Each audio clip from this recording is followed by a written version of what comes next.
Welcome back to Revise and Resubmit, and welcome to another weekend book review. I'm Pavlov. And I'm Nikita. Today, we're going deep into the world of data. Okay. And how it's shaping, well, everything really. Right. We're talking about the rules that data creates the power dynamics and what it means for you. Our guide for this deep dive is the book Data Rules, Reinventing the Market Economy. I think a lot of people are going to find this really interesting. You know, we hear so much about data in the news. Yeah.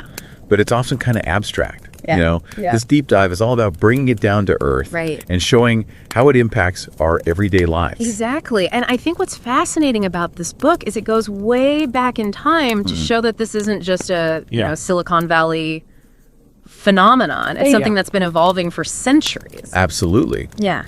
You know, we often think of data as this new thing. Yeah. But it's really not. Yeah. If you think about it, data is just information. And humans have been collecting and organizing information for thousands of years. Okay, so let's rewind the clock. How far back are we talking? Well, we're going all the way back to ancient Mesopotamia.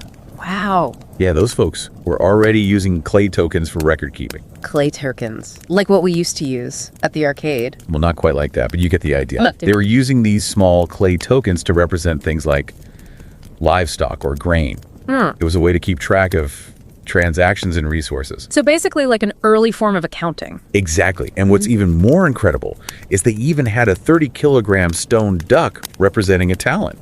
A stone duck? What's a talent? It was a unit of measurement, like a really, really big one. Wow. That's something else. It is, isn't it? So I guess even back then people were trying to quantify and standardize information. You got it. The tools may have been different, but the fundamental need to track and measure, it's a very human thing. So what can we learn from this ancient history of data? Well, I think the biggest takeaway is that data is not just about technology, it's about power. Okay, how so? Because data allows us to make sense of the world, to control resources, and ultimately to shape the way society functions. That's a really interesting point. And it's not just about reflecting reality. Data actually shapes reality. Wait, what do you mean by that? Okay, let me give you an example. Yeah. Think about crime rates. Okay. They're not just neutral numbers. Right. They tell us how much crime is happening in a certain area. Yeah, but they're also social objects. Social objects. A social object is something that exists because of data, and in turn shapes our world. So crime rates influence policy, policing strategies, and even how safe people feel in their communities. That's a powerful example. I see what you mean. Yeah, and it gets even more interesting when you start to think about other social objects in our lives. Like what? Well, think about university rankings, for instance. They're based on data. Right. But they also have a huge impact on which universities students apply to, how much funding they receive, even the perceived value of a degree. So you're saying that these rankings, which are based on data, actually shape the landscape of higher education? Exactly. Wow, that's pretty mind-blowing. It is, isn't it? And it's not just university rankings.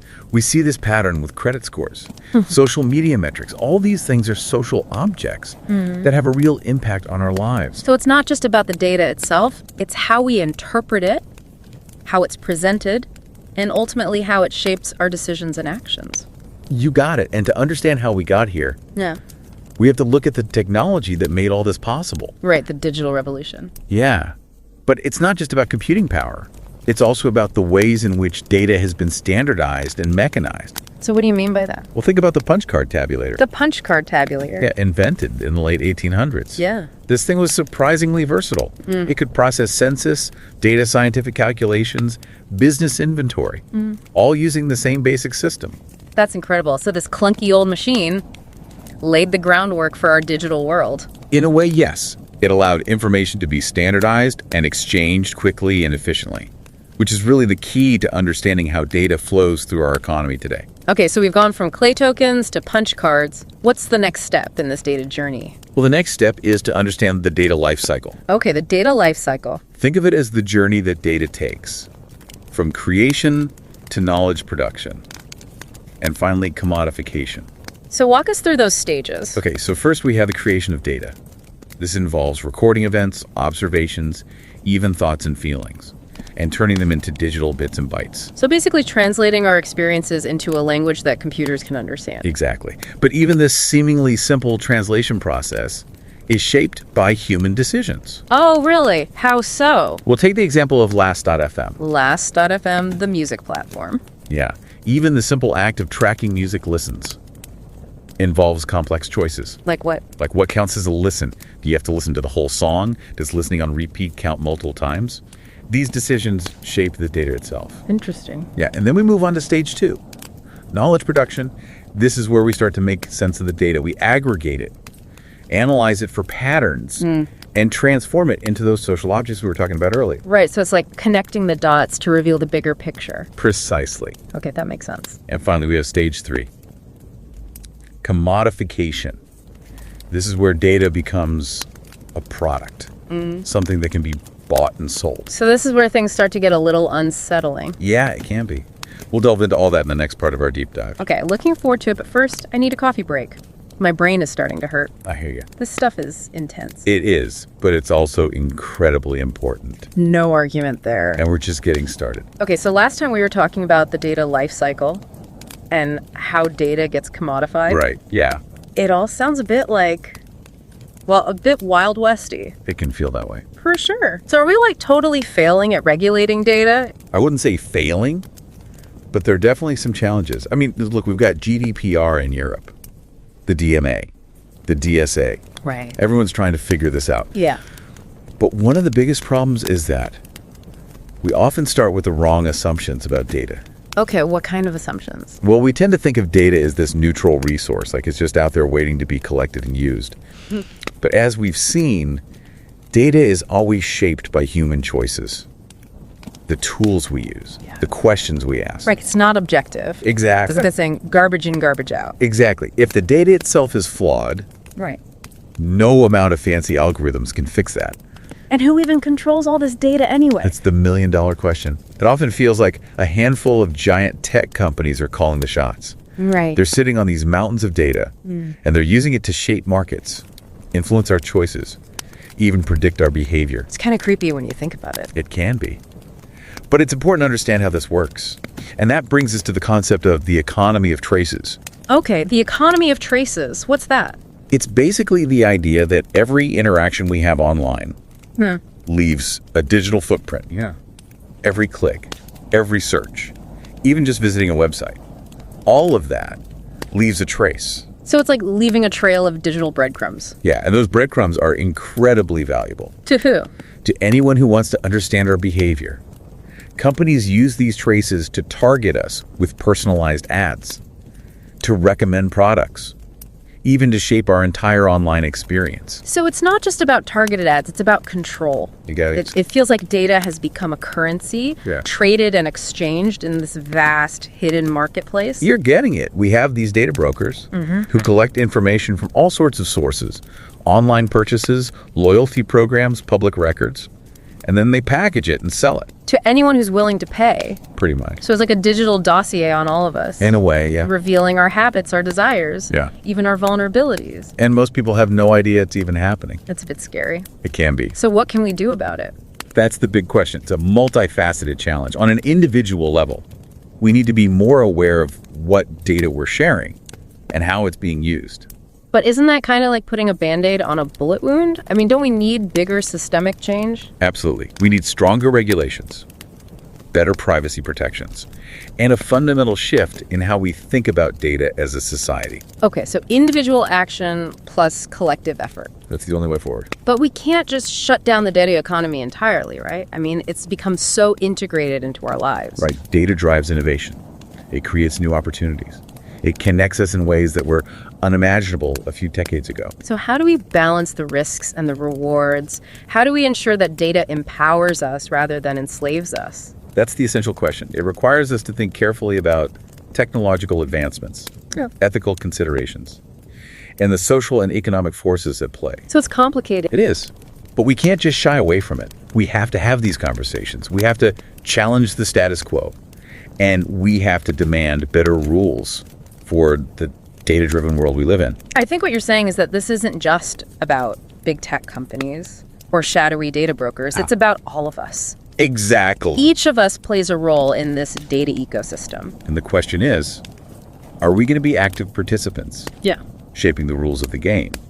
Or are we going to be passive data points, manipulated and exploited. That's a powerful way to put it. The choice is ours. And to make informed choices, we need to be aware, informed, and engaged. Exactly. I'm starting to see that this data revolution isn't just about technology. It's about a fundamental shift in how we understand the world and our place in it. You're getting it. That's a really important point. And how should we be thinking about data in this new world? That's a great question and a perfect segue to the final part of our deep dive. Okay, let's dive in. All right, so we've talked about the history of data, the power dynamics, the ethical challenges. It's a lot to process. It is. But I think the big question now is, how should we be thinking about data in this new world? Yeah, that's a great question. I think one of the most important things is to recognize that data is not like other resources. Okay, what do you mean by that? Well, we often talk about data as if it's like oil or gold. Yeah. You know, something that's scarce and valuable. Right. But data is different. It's not finite. You can copy it, share it, use it in countless ways without depleting the original source. So it's not about scarcity. Exactly. Data is what we call non-rivalrous. Non-rivalrous, meaning? Meaning that one person's use of data doesn't diminish another person's ability to use it. Okay, I see. So that has big implications for the economy, right? Absolutely. The traditional rules of supply and demand, Yeah. they don't really apply in the same way. It's like a whole new ballgame. It is. And it helps explain why those big tech companies are able to become so dominant. The more data they have, the more valuable their platforms become. It's like a self-reinforcing cycle.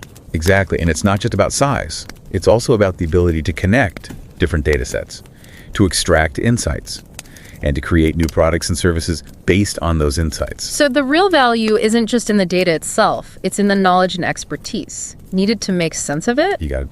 That's why data literacy is so important. Data literacy. Yeah, it's the ability to understand how data works, how it can be used, and how to critically evaluate its limitations. So it's like learning a new language, the language of data. Exactly. And just like any language, it can be used for good or for evil. Which brings us back to the ethical considerations. Right. We need to make sure that data is used responsibly, fairly, transparently. Absolutely. We need strong ethical frameworks and clear guidelines to ensure that data serves humanity and not the other way around. It's a tall order, It is. but I think it's essential. I agree. We have to start thinking about data differently. It's not just a tool, it's a reflection of ourselves. That's a great way to put it. Data reflects our biases, our aspirations, our interconnectedness. It's powerful stuff. It is. And it's a reminder that we have a responsibility to shape the future of data. We can't just sit back Yeah. and let it happen to us. So what's the takeaway for our listeners? What should they be thinking about as they go about their day? Well, I think the most important thing is to remember that data is not a force of nature. It's something we create and control. We have agency. Exactly. We need to be informed, Yeah. engaged, and willing to challenge the status quo. The future of data is in our hands. That's an inspiring message and a great note to end on. Thanks for joining us on this deep dive into the world of data. Remember, stay curious, stay informed, and stay engaged. And don't forget to subscribe to Revise and Resubmit on Spotify and Apple Podcasts for more captivating deep dives like this one. And if you're enjoying the show and want to support us in creating more insightful content, consider becoming a patron on Patreon. Every contribution helps us continue this journey of exploration and discovery. Until next time, keep those minds curious, keep questioning, and keep revising and resubmitting.